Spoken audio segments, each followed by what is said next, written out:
என்ன தெரியுமா பண்ணாங்க? பள்ளிக்கூடத்துக்கு போகக்கூடிய மாணவர்களுக்கு போகக்கூடிய சத்துணவு, அரிசி எல்லாவற்றையும் எங்க அடைச்சிட்டு இருக்காங்கன்னா அந்த மலர் வணிக உலகத்தினுடைய கழிவறையில போய் அடைச்சிட்டு. எப்படி மோசமான சூழ்நிலை! சரி, இதுதான் அப்படின்னா உங்கள் தொகுதியில் முதலமைச்சர்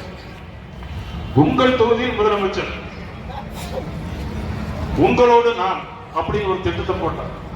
எல்லா பள்ளிக்கூடத்தையும் என்ன பண்ணாங்கன்னா எல்லா பள்ளிக்கூடங்களையும்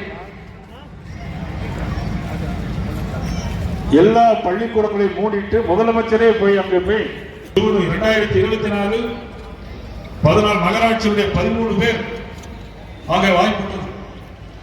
அம்பேத்கர் காலனியில் கீழவரப்பள்ளி என்கின்ற கிராமத்தில் இதுவரையிலும் அங்கு தேசிய ஜனநாயக ஆட்சி வரும்பொழுது நிச்சயமாக இதற்கெல்லாம் நாம் ஒரு தீர்வு கொண்டாடுவோம் என்பது இந்த நேரத்தில் நான் உங்களுக்கு தெரிவித்துக் கொள்ள கடமைப்பட்டது. கூட்டுறவு சங்கங்கள் மூலம் விவசாய பொருட்களை மக்களுக்கு மணி விலையில் தருவோம் என்று சொன்னார்கள்.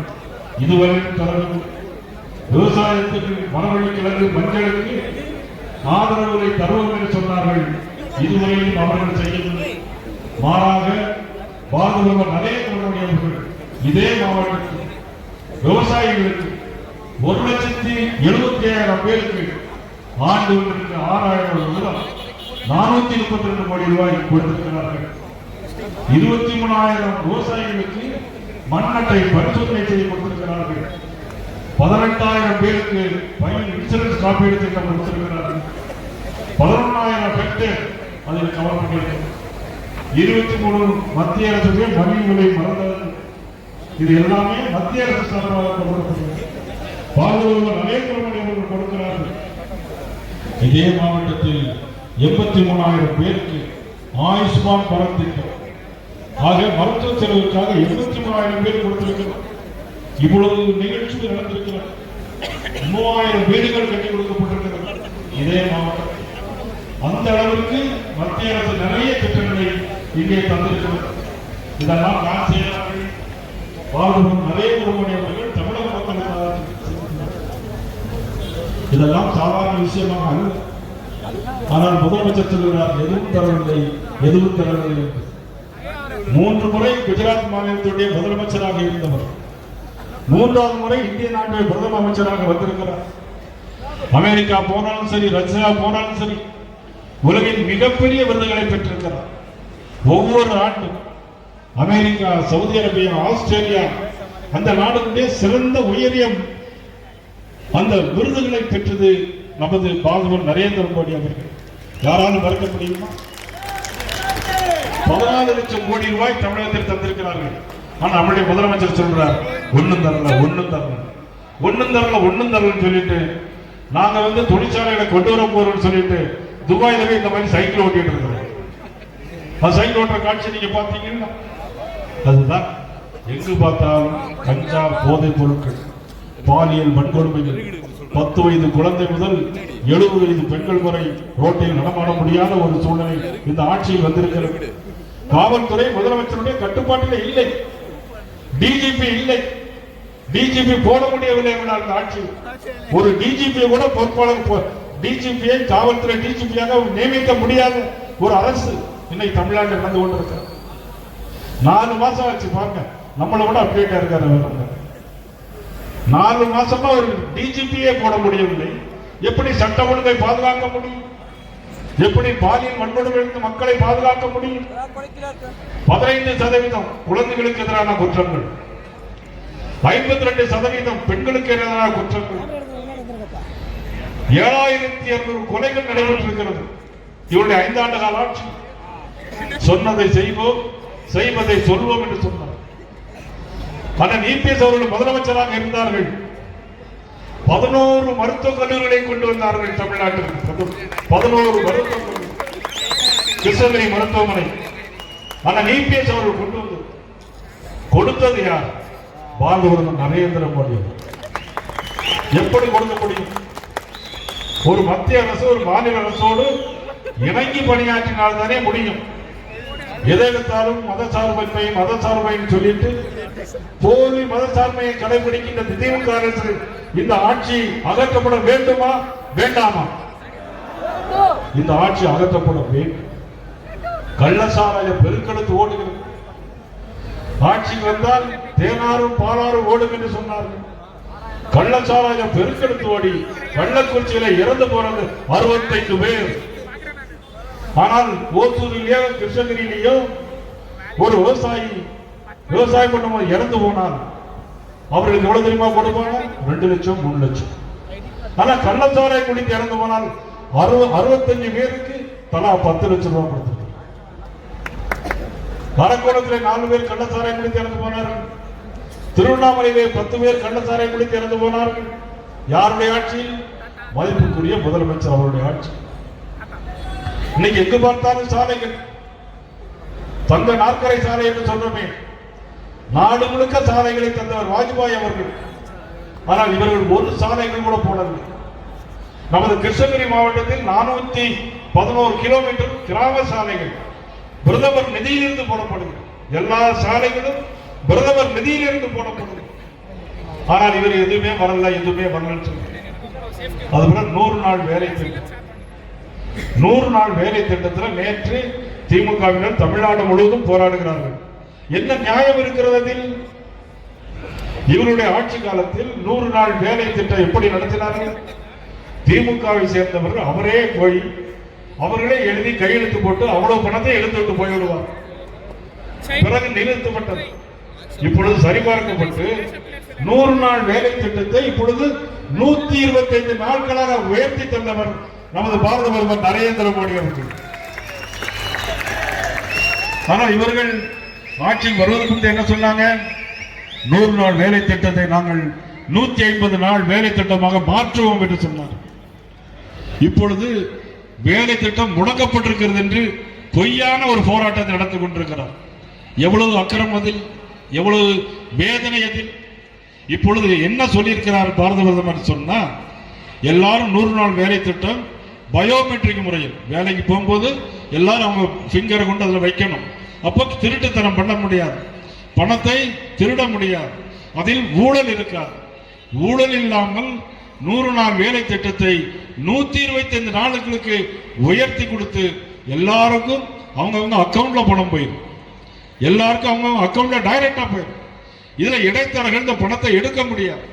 இது இடைத்தரகர்கள் திமுகவினர் எடுக்க முடியாது என்கின்ற ஒரு நல்ல கெட்ட எண்ணத்தில் இப்பொழுது போராடுகிறார். பொய்யை சொல்லுகிறார். எதெடுத்தாலும் பொய் தான். பொய்யை சொல்லி சொல்லியே ஆட்சிக்கு வந்தவர்கள் இப்பொழுது மறுபடியும் பொய்யை சொல்வதற்காக ஒரு தேர்தல் அறிக்கையை இன்னைக்கு தயார் பண்ணி கொண்டிருக்கிறார். மதிப்புக்குரிய சகோதரி கனிமொழி அவர்கள் நேற்று பத்திரிகையிலே ஒரு செய்தி கொடுத்திருக்கிறார்கள். இனிமேல் கவர்ச்சி திட்டங்கள் எதுவும் இருக்காது என்று. எல்லா கவர்ச்சி திட்டங்களையும் சொல்லியாச்சு. இனி சொல்வதற்கு ஒன்றும் இல்லை. எப்படி செய்ய முடியும்? எல்லா ரேஷன்களிலும் தேங்காய் எண்ணெய் கொடுப்போம், இதனால் தேங்காய் விலை கூடும் அப்படின்னு சொன்னார். செஞ்சாங்களா? எல்லா கூட்டுறவு சங்கங்கள் மூலம் சர்க்கரை வெல்லம் எல்லாருக்கும் அனுப்பப்படும் சொன்னார்கள். செய்தார்களா? இல்லை. 1000 ரூபாய் தருவோம் என்று ஏமாத்தி விட்டார்கள். போன பொங்கலுக்கு ரூபா கொடுத்தாங்களா? இல்லை. ஆனா அதுக்கு முந்தைய பொங்கலுக்கு ரூபா கொடுத்தாங்க. பாராளுமன்ற தேர்தல் வருது அப்படின்னு தெரிந்தவுடன். ஆனால் இப்பொழுது வருவதற்கு இப்பொழுது அரசாங்கத்தில் கஜானாவில் பணம் இல்லை. அதனால் இப்பொழுது திண்டாடி கொண்டிருக்கிறார்கள். என்ன செய்வது? பணம் கிடையாது. ஆனால் அப்படி 5000 10,000 கொடுக்கலாம் என்று சொன்னால் அதற்கு வழி இல்லாமல் இருந்து கொண்டிருக்கிறார்கள். எல்லா திமுக சட்டமன்ற உறுப்பினர்கள் தொகுதியிலும் இப்பொழுது 30 கோடி 40 கோடி அங்கே பதுக்கி வைக்கப்பட்டிருக்கிறது. ஓட்டுக்கு ரூபா கொடுப்பதற்காக பதுக்கி வைக்கப்பட்டிருக்கிறது. இவ்வளவுதான். செந்தில் பாலாஜி உங்களுக்கு தெரியும், கரூரில் நடந்த சம்பவம். தமிழக வெற்றி கழகத்துடைய தலைவர் கரூரிலே 12 மணிக்கு வாரன்னு சொல்லிட்டு ராத்திரி 7 மணிக்கு வந்தார். அது அவருடைய குற்றம் தான். அது ஒன்று அவர் காலதாமதம் வந்ததுக்கு அதுவும் ஒரு காரணம். 41 இறந்து போறவருக்கு அதுவும் ஒரு காரணம். வந்த தமிழக வெற்றி கழக தலைவர் மைக் எடுத்தார். கையில் மைக் எடுத்துட்டு 10 ரூபா பாட்டிலுக்கு 10 ரூபா பாட்டிலுக்கு 10 ரூபா பாட்டிலுக்குன்னு பாடினார். அவ்வளவுதான். லைட் ஆஃப் ஆச்சுது. லத்தி சார்ஜ் நடந்தது. இறந்து போறது 41 பேர். பெற்ற தாயினுடைய கண் முன்னாலேயே 3 வயது குழந்தை, பெற்ற தாய் முன்னாலேயே 10 வயது சிறுவன், சாக்கடைக்குள்ளும் விழுந்து இறந்து போனவர் 41 பேர். உடனடியாக முதலமைச்சர் வருகிறார். கரூருக்கு வந்து 41 பேரையும் இரவோடு இரவோடாக போஸ்ட்மார்ட்டம் பண்ணி காலை 5 மணிக்கெல்லாம் திரும்பி சென்னைக்கு போய் விடுகிறார். யாரை காப்பாற்றுவதற்காக? லாக்கா இல்லாத அமைச்சரை காப்பாற்றுவதற்காக, தமிழ் மக்களை காப்பாற்றுவதற்கு ஒரு சிரமத்தை எடுத்திருப்பார்களா இவர்கள்? ஒரு சிறு சிரமத்தை கூட எடுத்தது கிடையாது. தன்னுடைய மகன் துணை முதலமைச்சரை முதலமைச்சராக்க வேண்டும். அதுதான் நீங்க இறுக்கி பிடித்துக் கொண்டிருக்கிறார்கள். இங்கே நான் ஏற்கனவே பேசும்போது ஒரு காலனியில் குடிப்பதற்கு தண்ணீர் இல்லை, கழிவு சாக்கடை ஓடுகிறது காலனியில். ஆதிதிராவிட மக்கள் அதிகமாக வாழக்கூடிய காலனியில். ஆனால் கூட்டணியில் கூடவே இருக்கிற திருமாவளவன் ஏதாவது இதை பற்றி பேசுகிறாரா என்று சொன்னால் ஒன்றுமே பேச. அவர்களுக்கு தேவையெல்லாம் அவர்கள் சட்டமன்ற உறுப்பினர்களாக வர வேண்டும். ஸ்டாலின் அவர்களுக்கு சால்ரா அடிக்க வேண்டும். அவருடைய கூட்டணியை பத்திரமாக பாதுகாத்து வைத்துக் கொள்ள வேண்டும். அதற்காக ஒரு ஆட்சி, அதற்காக மக்களை ஏமாற்றுவது, இப்படி ஒரு ஆட்சி நடைபெறுகின்ற அவலம் தமிழகத்தில் மட்டும்தான். அதன் மதிப்புக்குரிய ஸ்டாலின் அவருடைய ஆட்சியில் தான் இப்படியெல்லாம் நடைபெறுகிறது. இதை கண்டிப்பாக மாற்றியே ஆக வேண்டும். அது பிறகு சார்னு சொன்னா சில பேர் அண்ணா யூனிவர்சிட்டியில் சில விஷயம் நடந்துச்சு. ஞானசேகரன் ஒருத்தர் ஒரு பொண்ணை பாலியல் பலாத்காரம் பண்ணிட்டு, இன்னொரு சாரு இருக்காரு, ஒரு பெண்ணை ஏற்கனவே பாலியல் பலாத்காரம் பண்ணி முடிச்சுட்டு இன்னொரு சார் இருக்காரு, அவர்கிட்டையும் பேசுங்க அப்படின்னு சொன்னார். அந்த சாரை பற்றி உங்களுக்கு தெரியும். அவசரமாக அவர்களுக்கு தண்டனை கொடுக்கப்பட்டு இப்போ ஜெயிலில் போயிட்டார். ஆனால் இப்பொழுது வந்திருக்க சார் வாக்காளர்களை சேர்ப்பதும் நீக்குவதும், ஆக இறந்தவர்களை நீக்குவதும் புதிதாக வயது வந்தவர்களை சேர்ப்பதற்கான இந்த வாக்காளர் கணக்கெடுப்பு. இது 20 ஆண்டுகளுக்கு ஒரு நடைபெற்று எல்லா மாநிலங்களிலும் நடைபெறும். தமிழ்நாட்டில் நடைபெறும். அதையும் எதிர்த்து உச்சநீதிமன்றத்தில் வழக்கு. போனவர் நம்முடைய திமுகவை சேர்ந்தவர்கள் மதிப்புக்குரிய முதலமைச்சருடைய ஆலோசனை பேரையில் போனார்கள். ஆனால் வாக்காளர் கணக்கெடுப்பு முடிந்திருக்கிறது. தமிழ்நாட்டில் 97 லட்சம் பேர் நீக்கப்பட்டிருக்கிறார்கள். 97 லட்சம் பேர். 2002 யாரெல்லாம் இறந்து போனார்களோ, நல்லா கவனிக்கணும். 2002 யாரெல்லாம் இறந்து போனார்களோ இப்ப வரைக்கும் உயிரோடு இருக்காங்க. இப்ப வரைக்கும் உயிரோடு இருக்கிறாங்க. முதலமைச்சர் தொகுதியிலே 1 லட்சம் பேர் 2002 இறந்து போனவங்க இப்பவும் உயிரோடு இருக்காங்க. இதுக்குத்தான் அவங்க எதிர்க்கிறாங்க. கள்ள ஓட்டு போட முடியாது. பீகாரிலே தேசிய ஜனநாயக கூட்டணி ஆட்சி அமைத்தது. அங்க 65 லட்சம் பேர் வாக்காளர் நீக்கப்பட்டார்கள். தேர்தல் வந்தது. என்ன நடைபெற்றது? 243 தொகுதிகளில் 202 தொகுதிகளில் தேசிய ஜனநாயக கூட்டணி வென்று ஆட்சி அமைத்தது. இப்பொழுது பீகாருடைய காத்து இப்ப தமிழ்நாட்டுக்கு வீச போகுது. பீகாருடைய காத்து தமிழ்நாட்டுக்கு வீச போகும். 234 தொகுதிகளில் 200 இடங்களுக்கு மேலாக தேசிய ஜனநாயக கூட்டணி ஆட்சி அமைக்கும் என்பதை உறுதியாக நான் சொல்கிறேன். பாரதிய ஜனதா கட்சி ஊழல் இல்லாத கட்சி. பாரத நரேந்திர மோடி மீதும் உள்துறை அமைச்சர் அமித்ஷா அவர்கள் மீதும் எந்த அமைச்சர்கள் மீது சிறு ஊழல் குற்றச்சாட்டு சொல்ல முடியுமா? உங்களால்?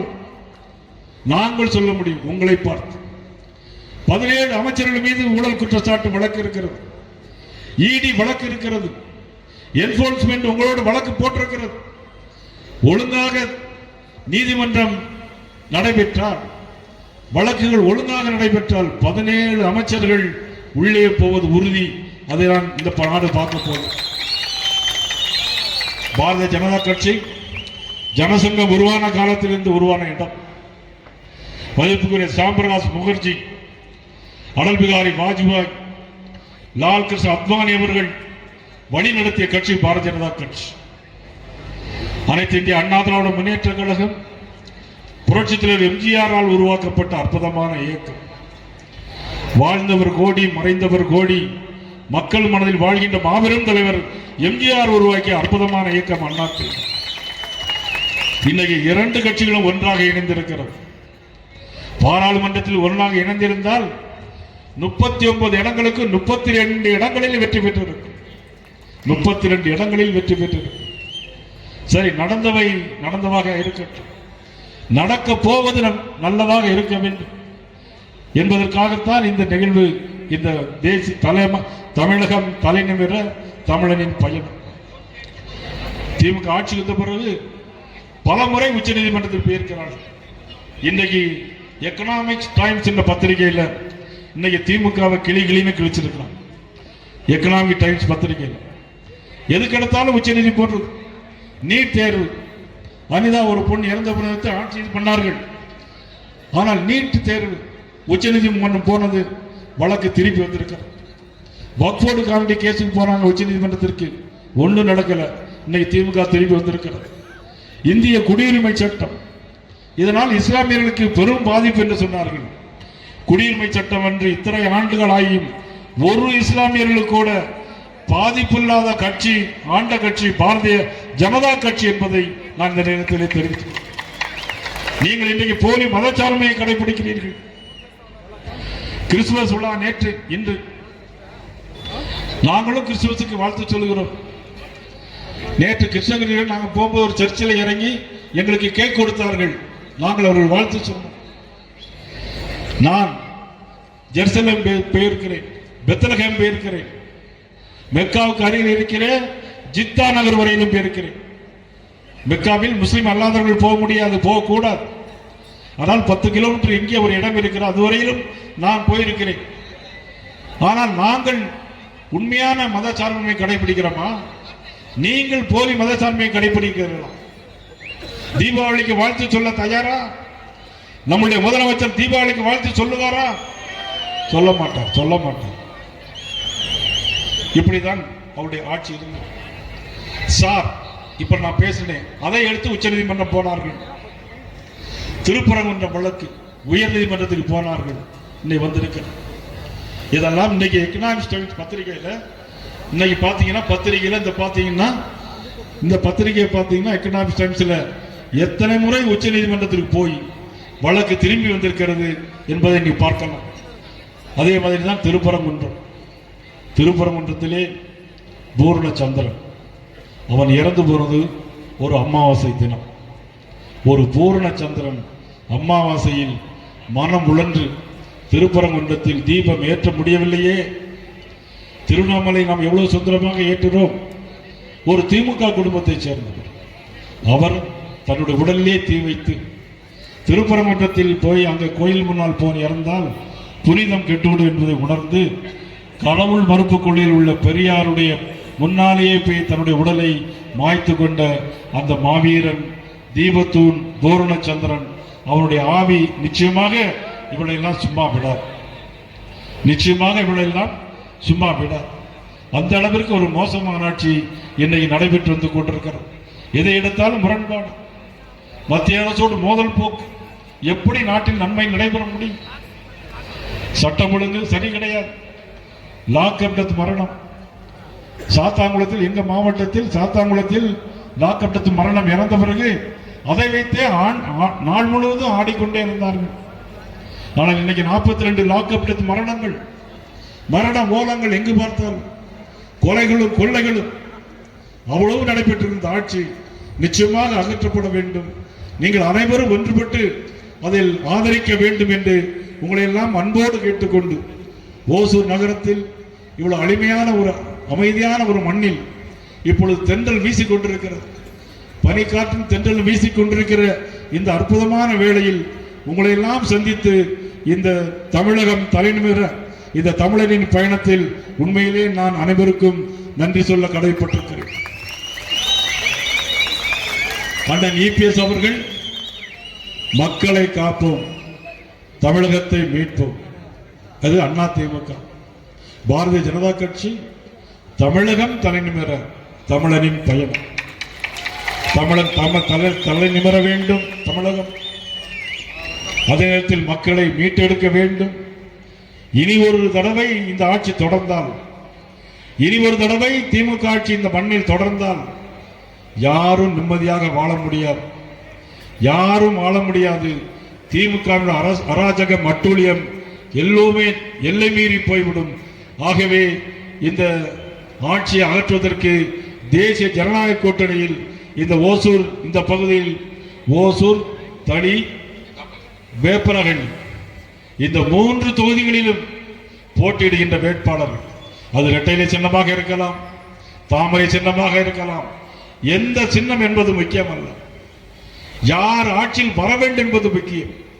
அண்ணன் KPR சொன்னதை போல யார் இருக்கக்கூடாது என்பதுதான் முக்கியமே தவிர யார் வர வேண்டும் என்பதை தீர்மானிப்பது மக்கள், வாக்காளர்கள், எஜமானர்கள் நீங்கள் என்பதை இந்த நேரத்தில் நான் பணிவோடு தெரிவித்துக் கொண்டு சிறப்பான முறையில் ஏற்பாடு செய்த நமது நாராயணன் அவரோடு எங்களது அன்புக்குரிய அண்ணன் பாலகிருஷ்ணன் அவர்கள் பேசுவதற்கு வாய்ப்பு இருந்தாலும் இல்லாவிட்டாலும் இவ்வளவு நிகழ்ச்சியை ஒருங்கிணைத்து இன்னைக்கு ஒரு இண்டஸ்ட்ரி மீட்டை உருவாக்கி எங்களை எல்லாம் இன்றைக்கு பெருமை சேர்த்திருக்கிற அண்ணன் பாலகிருஷ்ணன் அவளோடு ஒத்துழைத்த இளைஞரணி அனைத்து பொறுப்பாளர்களுக்கும் எனது மனமார்ந்த நன்றியும் வணக்கத்தையும் தெரிவித்து மீண்டும் சந்திப்போம். நன்றி, வணக்கம். நன்றி உரை நரசிம்மன், மாவட்ட துணைத் தலைவர்.